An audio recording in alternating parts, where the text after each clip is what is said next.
Avec Marine et Catalina, nous allons à la rencontre du peuple Kichwa de Sarayaku.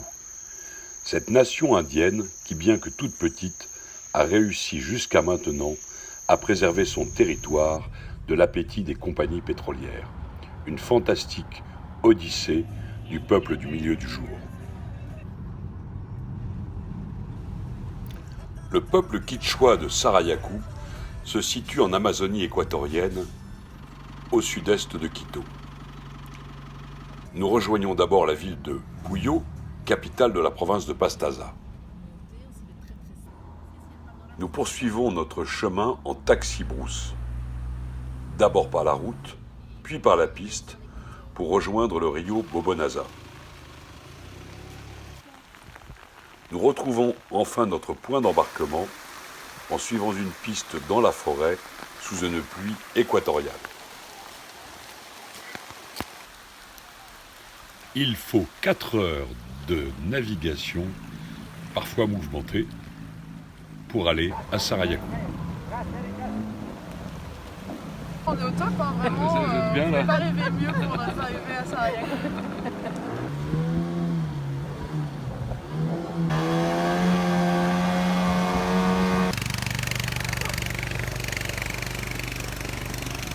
Après avoir passé une nuit au village, nous repartons le lendemain avec Sabine et José Galinga, l'un des leaders du peuple de Sarayaku.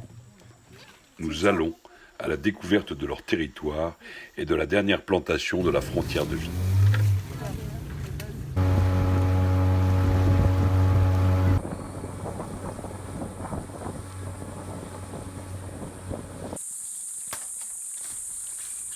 Arrêt dans la chacra familiale pour une cueillette de manioc.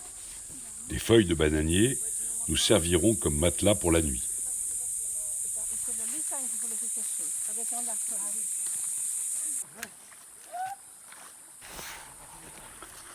La pêche dans le rio Bobonaza assurera le dîner pris dans le campement établi dans la forêt.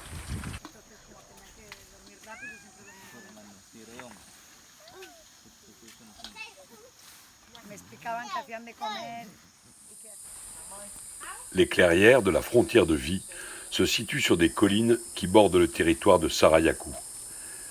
Les arbres-fleurs qui y sont plantés sont une marque symbolique qui pourra être vue du ciel.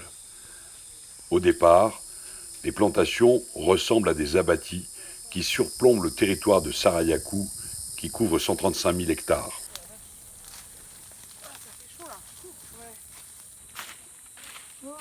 Ces plantations font partie intégrante de la vision du peuple de Sarayaku.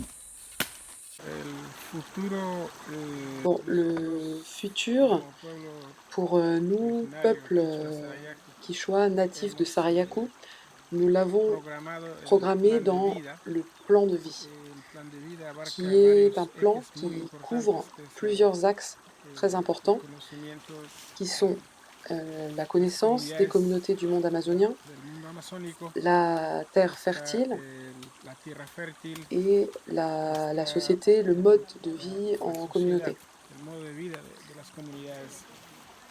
Ça, c'est le plan Sumak Kosai, de vie en harmonie, et le Kosak Sacha, la forêt vivante. Et ça, c'est la vision de l'avenir que nous avons proposée, qui est incarnée. Nous considérons cela comme fondamental. Et c'est aussi le moment de donner la possibilité et les opportunités afin que nous, les peuples autochtones, nous puissions administrer nos territoires, que nous ayons une autonomie économique, financière, de gestion, parce que personne d'autre que nous n'a autant d'expérience dans la gestion de notre jungle, et parce que depuis toujours, et pour toujours, nous prendrons soin de ce monde de la forêt. Ça, c'est l'avenir que nous envisageons. En fait, Sarayaku se disent le peuple du milieu du jour. Et c'est un peuple qui dit que même si toutes les personnes, tous les peuples autour d'eux vont tomber, ils resteront toujours debout. Et je crois que c'est vraiment l'image de Sarayaku. C'est un peuple vraiment déterminé à conserver sa vie, son territoire, la forêt vivante. Et je suis persuadée qu'ils vont continuer. C'est pas évident, c'est pas facile, les pressions sont fortes.